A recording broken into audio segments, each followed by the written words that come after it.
I get so caught up in the middle, thinking of drowning in those blue eyes. I'm losing sight cause I am falling. Ayan, so let's start. There are several techniques in propagation, not just with succulents but with cactus also. So we will be discussing how to propagate your plants para at least mapadami natin yung mga halaman natin, no? Lalo na ngayon, pandemic, sayang gumastos ng pera. If we can propagate naman or kung makakapagparami naman tayo through these techniques, might as well para makatipid-tipid din, diba? So, the most common ones that we have, of course, si leaf propagation. So, let me just show you this one. These are my morning beauties. Ayan, ito mukha na talaga siyang morning beauty. Kakatawa. Very, ano pa siya, very small pa siya. So, it's less than the size of my finger. But, it has taken its form already. So, I feel like it's out of the woods already, no? Ayan. This one, so pretty. And then, the rest are my super bomb, variegata, leaf propagations. The other ones, wala pa siyang pops. It doesn't have pops yet. But the other ones, it's coming out na. And then, I also have a big one right here. Okay, there. Let me just grab it. This one is my leaf propagation. To matagal na to. I don't even remember how old this is. I think this is around 3 months already. 4 months. Parang ganyan. Basta matagal na siya. 4, 5 months na nga yata to eh. Matagal sila mag-grow kasi nga variegated sila. Pero this one is not showing any variegations yet. Pero variegated yung parent nito. May kasabayan, tatlo. Actually, 4 yan. Yung dalawa, lumabas siya na full var. And after niya umabot ng ganitong size, nalusaw yung mother leaf niya. Naulanan kasi yata or nabasa ako or something like that. Akala ko kasi okay na. So nabasa ako, ayun, nalusaw yung mother leaf. So akala ko okay lang siya. But of course may kutob na ako kasi nga full variegated. Wala silang way to convert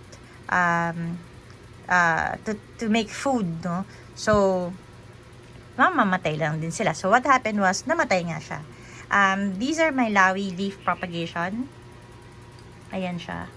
Ito yung nasunog ng ayan, ng UV plastic. But, look at the center. Oh my goodness. It's so pretty. Hello. Ito. Tapos, ito naman, si crested. My first crested lawi. So, this one, I have never seen a lawi crested before in my life. This is the first one. And I'm just so very proud that I was able to make one. Dahil nga, it's my own leaf propagation. Ayan. So, ito pala itsura ng crested. Sana mapalaki ko talaga siya. And then, I have, of course, yung mga regular na super bomb. Dahil napakadali nilang i-propagate. Ayan sila.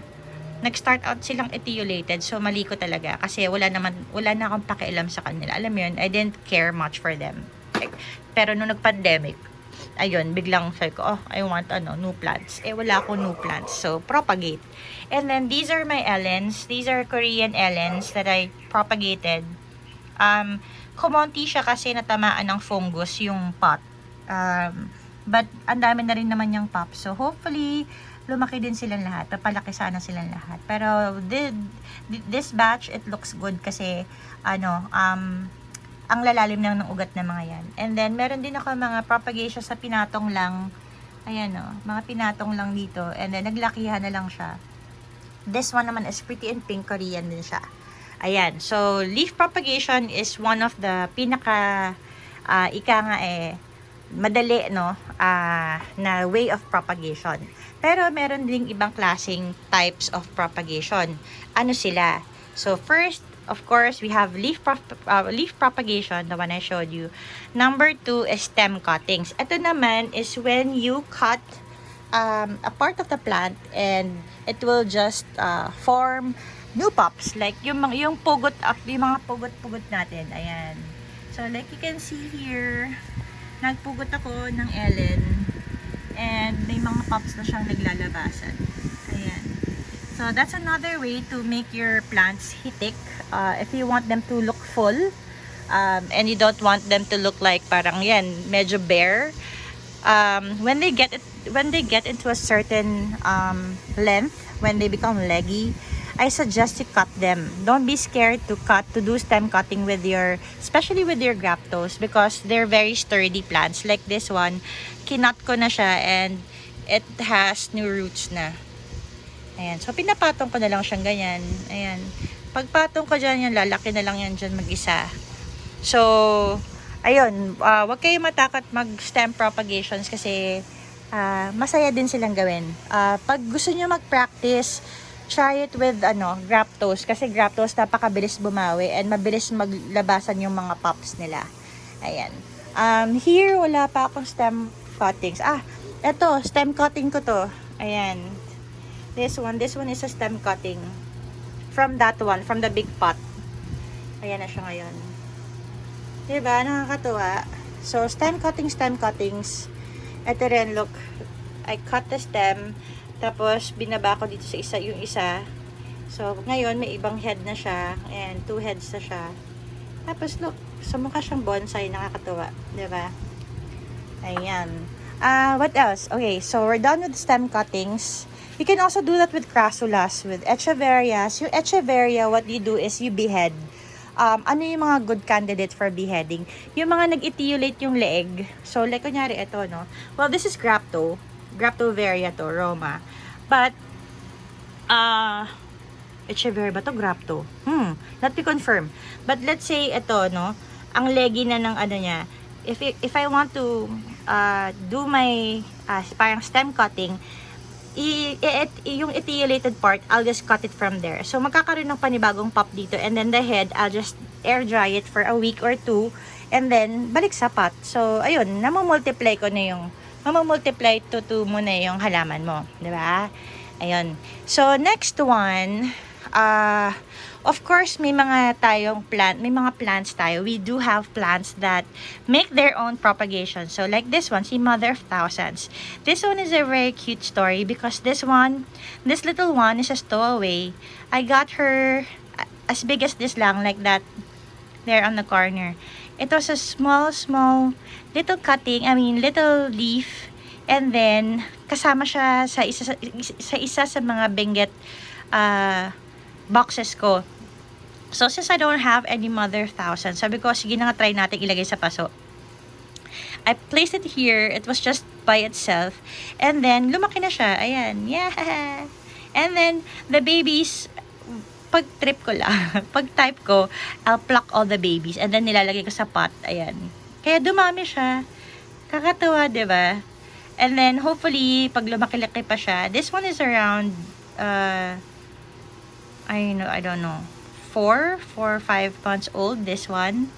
And yan yung mga propagations sa ilalim, diba? They are actually what do you call this? They're actually like weeds in Australia, I think. Invasive species na nga yata to, na they just burn them so that they won't propagate. So, ayan, pero ako, I really like it. I think I'm gonna put this outside. Papadamihin ko siya sa gilid ko. Wala lang kasi nakakatuwa. Ayan, diba? And then, there are, sige, tanggal din natin, ha? Para hindi tayo kalat-kalat. Ayan. And then, there are types of propagation, which is yung, there's another type of propagation, which is yung, when you have a cactus and then nag-pop siya on its own, and then, you just pluck it out. So, these ones are, the way they propagate themselves is through pops. Ito. So, we can pluck them out and then put rooting gel on it, and then it will become another plant. So, like this one, ayan. Pinlock ko lang siya na gymno from another mommy gymno, and then place it on dry akadama, like this one, and then nakataob siya. Air dry lang siya for 2 weeks, 3 weeks, and then after 2 weeks, tinaob ko na siya like this one here para mag-start na siya mag-ugat. And then I started giving her water until finally, ayun, nag-ugat na siya. I'll show you later how I do it. Para at least mayroon kayong idea on how to depup a mother plant. Tanggalin ko lang to ulit para hindi natin masagi. Quick update ng ating leaf propagation nga pala. Ayan sila. So, these ones are Ellens. Ellen ba to or amethystinum? Oh, these are ames. Ayan, mga ame yan. And then, pretty in pink. Dito sa dulo. Ayan. This one is mga champagne. So, wala pang ulo. Pero yung pinakita ko sa inyo last time was a cream tea. This one. Di ba nakakatawa? So, there. Meron tayong mga new babies coming out. Hopefully kay Lawi din magkaroon na tayo. Ito may palabas na siya. Ayaw niya. Yeah, there we go. May pala. Ito ting sira yung leaf, no? So, don't give up. Baka may lumabas pa rin. Lagay nyo pa rin. Ito yung mga Lawi. Wala pa rin. Mahirap talaga silang mag-pop. So, suntok sa buwan. Kaya, hintay-hintay lang. Ayan. And then, there's another type of propagation that we will be discussing. Of course, ito yung seed propagation. Ayan. Propagation basically means nagpapadami ka. Diba? So, ito naman, tinry ko siya. This one was my first pollinated flowers and my first seeds on my own na ako gumawa. And ako rin, first time ko rin mag-sow ng seeds na sa akin mismo. Ayan. So, ito siya. This one is Black Pearl and Daydream. I sowed this July 30, 2020. So, this one is a 7, 8, 9, 2 months. So, ito na siya, 2 months. Let me show you what it looks like. There! Haha! Kakatawa, diba? Meron na siyang meron na siyang mga tinik-tinik. And is it really like that? I'm not sure if it's supposed to look like that. Pero para may variegation na siya, no? Kakatawa. Ayan. So, I'm just so very happy with them kasi hindi ko na-expect na makakapag-sow ako ng sarili kong seeds. Kasi tamad ako. Wala ho akong patience talaga. I really don't have the patience to do something like this. Pero, ayan nga, naging problema ko sa kanya, LJ. You can see the video of how I pollinated and sowed my seeds in my other YouTube video. So, if you want to check that out, it's also there. Ayaw niya mag-one. Bakit ganun? Anyways, so for this one, I won't be showing you how to sow seeds kasi meron ako isang video dyan. But I'll show you how I do stem cuttings and kung paano ako mag-pluck ng pop from gymnos as a way of propagating them. So this one is my roly-poly. Ayan. As you can see, medyo dito bare, pero dito hitik. It happens. Sometimes they followed where the sunlight is. So, nag-veer towards sila doon sa side na yun. Dahil nasa second level siya. So, wala. Ganun talaga sila. For this one, I have two types of rooting chemical or rooting something. For this one, I'm gonna be using my rooting powder. I usually use Take Root rooting powder or Miracle Grow, but for today I'll be using this one. I got this from Japan when the last time I went there last January for my last trip. And then sabi kasi nung hapon dun sa sa Kakusin na plant store, ito daw pinaka best nila na rooting powder. So they use this with their bonsai, they use this with their succulents. Ayan. So, ito siya. I cannot read them. So, sa mga nakakabasa, ayan, paki-check na lang and let me know what it's really called. Ayan. Wait lang. So, I got myself a cutting tool. Ayan. Make sure again that your cutting tool is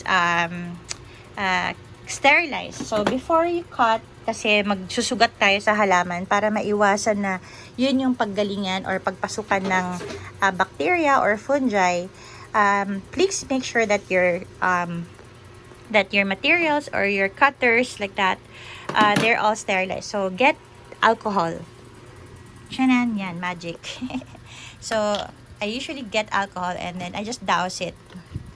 You douse it with alcohol and then you wait for it to dry, or sometimes I make punas na lang in my shirt. Tamad-tamaran lang. So, kapag natuyo na siya, ayan, hindi pa siya tuyo. So, punas ulit. So, pag natuyo na siya, you can cut away. So, like this one, I noticed that this one is pretty long. Ayan, this one. And I can still utilize this part to move it to another area so that it would look more puno here. So, I'll just take out this one. Ayan, here. And then, the tip here, I'll dip it in the rooting powder. Ayan. But should I put it back there? Okay lang kung tuyo yung soil mo. But if wet yung soil mo, kakatapos mo palang magdilig, wag na muna. So, I just put this in a tray here at the bottom of my stuff. Kasi ito yung parang drying area ko sa kanila. Ayan. So, I just let it dry there for a couple of days. And then, saka ko na lang sila babalikan kapag medyo okay na. Ang maganda naman sa kanya, established na yung mga plants ko. So, okay lang na putulan ko sila kasi may ugat na sila. Should you do it with new plants na hindi pa masyado nag-uugat? Wag muna. Let them focus on rooting first before anything else. Ayan. So, maybe we should cut another one here. Ayan. And then, ito mo, may makita ka ugat na rin sa kanya. Ayan. So, ibig sabihin, mabilis na siya mag-uugat. So, dip lang ulit while the wound is still fresh. There. And then, again, let it sit for a couple of days or weeks in your tray. So, I have a tray here. Ayan. So, lagay lang dun. So, that's how I use my rooting powder. And that's how I use my stem cuttings. And at the same time, siguro, I can just cover the wound. I'll just cover the wound with the same stuff. Para hindi lang siya pasukin ng bacteria or ng fungus. Or if you do have cinnamon, yun ang best bet nyo. Why? Si cinnamon is not just hindi siya pampaugat actually. Si cinnamon has antibacterial properties. So, hindi ka papasukin if it protects the wound from bacterial infection. And also at the same time, si cinnamon has also antifungal properties. O, di ba? Antibacterial na, antifungal pa. Kaya ngayon, di ba, kung napapansin nyo, madalas ginagamit si cinnamon. Sobrang effective niya kasi it has both antibacterial and antifungal properties. But it doesn't have any pamparoot, no, na element. So, okay lang sa akin yun kasi I can always wait for the plant to root by itself. But it's important for me for the plant to be protected from bacteria and fungus. So, yun siya, diba? So, if you do have cinnamon in your house, please keep one in your garden kasi ang laking tulong niya. So, ayan, balik lang siya dati dyan. Chanin! There you go. Okay, so the next one that we will do is magpa-pluck naman tayo ng pops dito sa mga gymno ko, sa mga cactus ko. Kasi, why nga ba? Dahil gusto ko na siyang dumami. I have an empty spot in my gymno area. This is my gymno area. Ayan. And then I have a blank spot here. And maybe I'll take out my lophos here and the asteria para talagang gymno lang siya dito. Oo, parang yun ang gusto kong, yun ang bet ko, parang ganun. So I don't know where to put the lophos. They're cute. Oh, look! Oh my goodness! Alam mo, napakasipag nitong lofo na to. Hindi lang siya maganda, like physically maganda. Kasi if you can see the fur, napabayaan siya sa ulan. This is my local lofo. I got this for 600 pesos from, gosh, I forgot. But it was a local, it's a local lofo. And sobrang sulit niya, di ba? compared to the imported lofos. This one and this one I got from Ate Lot. This one, medyo mahal to. Kasi parang matanda na siya. Medyo older na siya na lofo. Ayan. And then, this one also. Tas, ito bago na yan, mga pups niya, naglalabasan. So, ito, bet ko to na talagang mag-clump-clump. So, hindi ko tatanggalan to ng mga pups. Ayan. So, yun, if I take this out, I have more space to put gym nose there. So, balik tayo ulit dito. So, I have several candidates. So, this one, tanggalin muna natin siya dito. Ayan. Ay.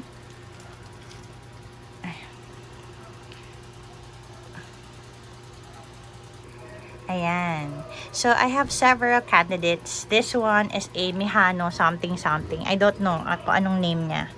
Hindi ko alam kung anong name niya talaga. But, I like it kasi may green naman siya. So, feeling ko, maganda to kapag naparoot ko siya ng,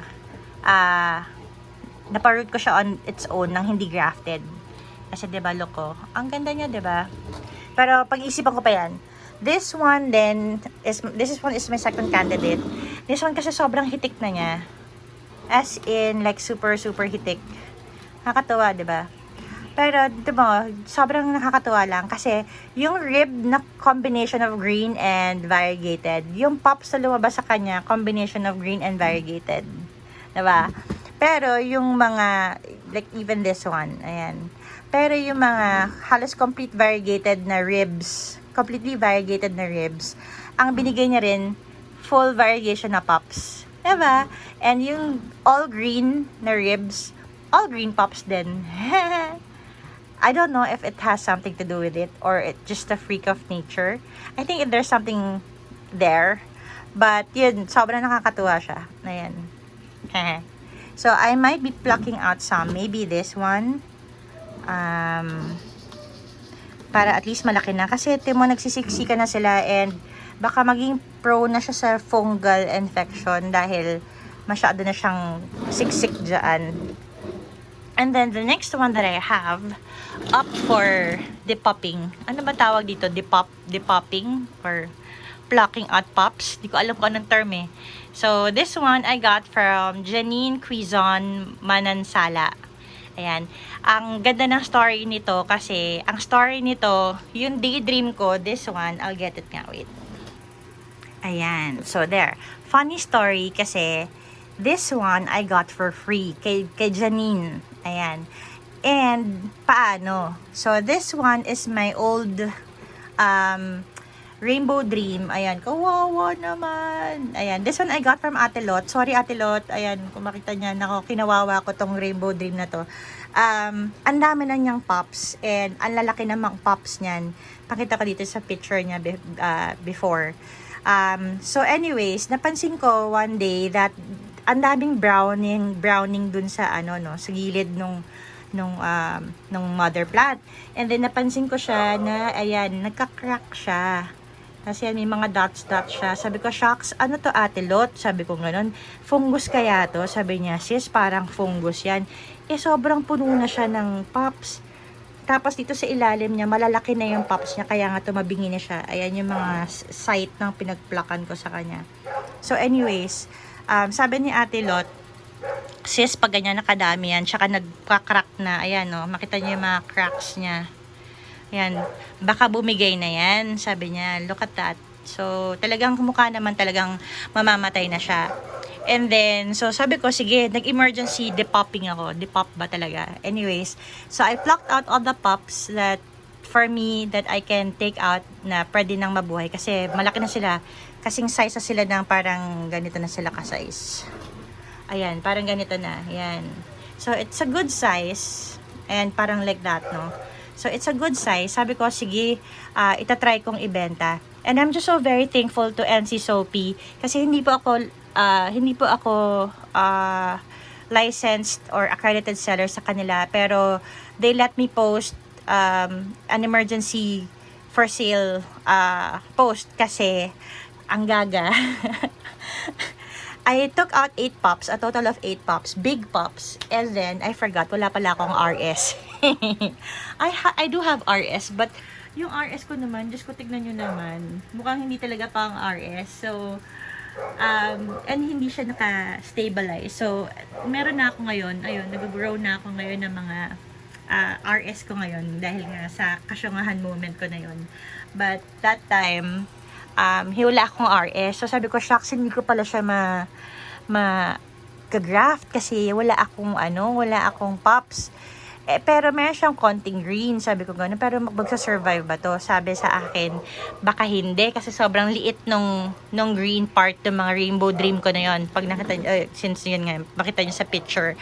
So, I posted it, and nakita siya ni Janine, and then she told me, sis, how much ba ang asking mo dyan? Sabi ko, I honestly don't know. And honestly, I was, maraming sa akin nag-offer through Messenger na ino-offer sa akin, 800 for all, 100 daw bibilin sa akin, isang pop, ganyan. Sabi ko, parang hindi naman ganun yung value ng Rainbow Dream ko kasi mahal ko nabili yung Rainbow Dream ko, di ba? And it's a good sized pop, sabi ko ganun.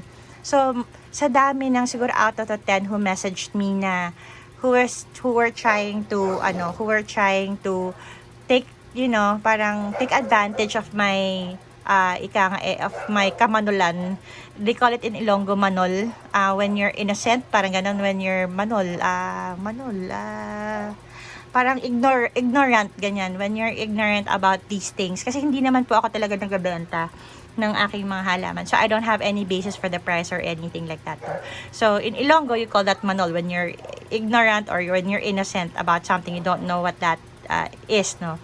So, sa pagkamanol ko, tawag dito, ang dami nag-offer sa akin ng 500, 2 piraso, ganyan.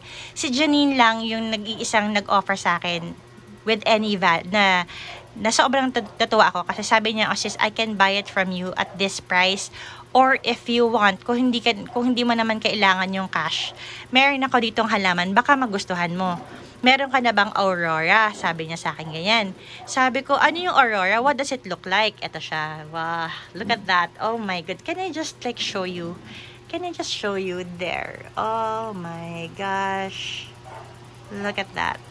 Diba? But when I got this one, it's just all green. And then someone even messaged me na, is your plans is your pop still for sale? I go, oh no, sorry, sabi ko, I just finished my transaction with Janine. Sabi niya, oh, how much did you get first? Sabi ko, no, it's a plant swap, sabi ko ganun. And then she said, patingin. So I showed it to her, and this one is just pure green. Sabi ko, Aurora daw po ito, sabi ko ganun. Tapos sabi niya, ha, Aurora ba? Bakit walang kulay? Ganyan. Tapos binili ko kasi Janine. Sabi ko, Janine, hindi daw dapat yata ganyan ng color ng Aurora. Sabi niya, sis, hindi lang yan kasi naaarawan kasi pinapataba ko. Pero kung magkasabi sila na sa tagal ko sa industriya, kasi I didn't know who Janine that time was, na malaking seller pala siya ng mga gymnos, ganyan, so hindi ko naman alam. So, sabi niya, if you want, sabi niya gano'n, sabihin mo sa akin yung pangalan niyan, kakausapin ko, dahil hindi niya alam pinagsasabi niya, sabi niya gano'n. Sabi ko, hindi, okay lang, never mind. So, since she also lives nearby, nag-swap kami ng Lalamove to Lalamove, and then I got her. So, when I saw her, look at how huge this is. Look at that. Look at the RS, how big it is. Medyo dehydrated nga lang siya ngayon. Nakalimutan ko kasi diligan. But look at the pop. Look at the pops that she gave me. Look at the mother plant. Oh my goodness, it's beautiful. And for me, honestly, sobrang sulit niya. Coming from, I don't have any investment. No naman, hindi naman sa investment. Pero parang from nothing na, alam mo, wala naman akong pera, or I didn't want to buy naman anything. And then I got another plant for it. So sabi ko, ay, sobrang sulit, diba? Ayan. So thank you, Janine. I love it. Ayan. So ngayon, anyways, nasa na ba ako? Nawala na ako. Okay, tabi na natin to. Si Rainbow Dream, if anyone's asking, it's still surviving. I give her fungicide every week. The pops are still growing. Like this one, lumalaki pa rin siya. I'm retaining some pops here. Ang dami pa rin yung pops. If I count, siguro 5 per rib. So 5, 10, 15, 20, 25. So mga 25 to 30 pops pa siya dyan. Kaya, hindi kita I won't give up. I won't give up on this one kasi sobrang sulit niya. And then this one I got from Ate Lot. This one is my shucks, ano nga ba to? This one is called English Red. Ayan. Oh my goodness. Look at that. How pretty is that? And then this one dito galing yung pinollinate ko kasi ang sipag niya mag-flower nung summer. Ito, ang lalaki na ng mga pups niya. As you can see, ayan, pwede na talagang own roots yan. So, magpa-pluck tayo na itong dalawa just so that they have space to breathe because some of the pups are deformed already. Ayan. So, it's a good way of also parang helping the mother plant not be too stressed kasi sobrang laki na ng mga pinapalamon niya. It's time to kick them out of the house. I'm just kidding. Loko lang. Hindi naman pinapalamon. But of course, syempre parang parasitic yung nature nila. No? So this one benefits from the mother. Although mataba naman yung mother, like me, I'm fat and chubby.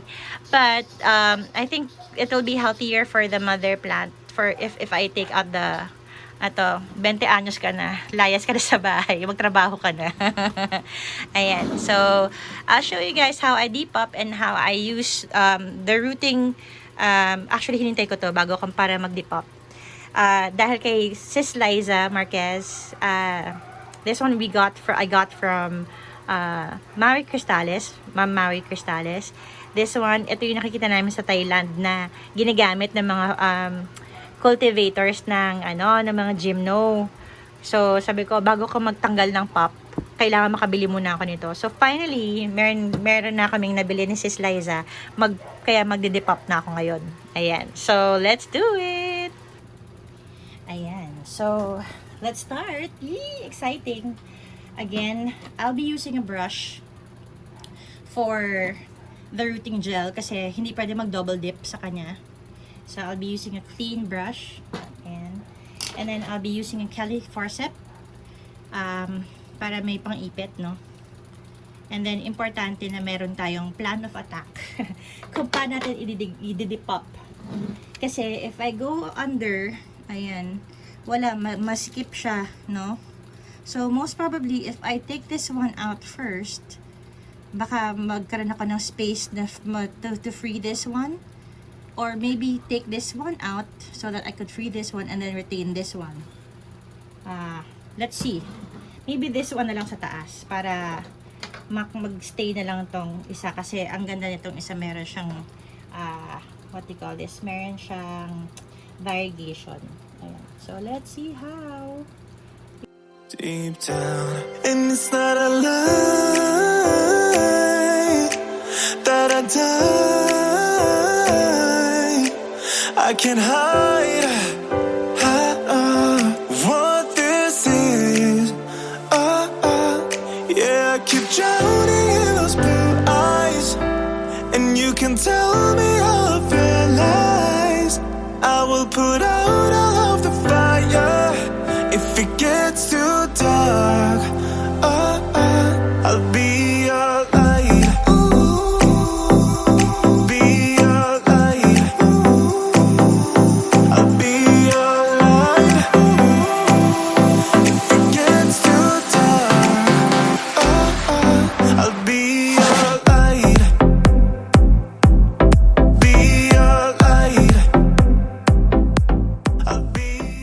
So, thank you again, everyone. And, yeah, this is such a wonderful day. And, I just want to say thank you again to everyone, especially sa mga members ng TSCP who helped, bought the merch, sent out cash donations, pledges for those who try to involve their family, their workmates, their friends into this into our passion project, which is the Santa Rita Orphanage.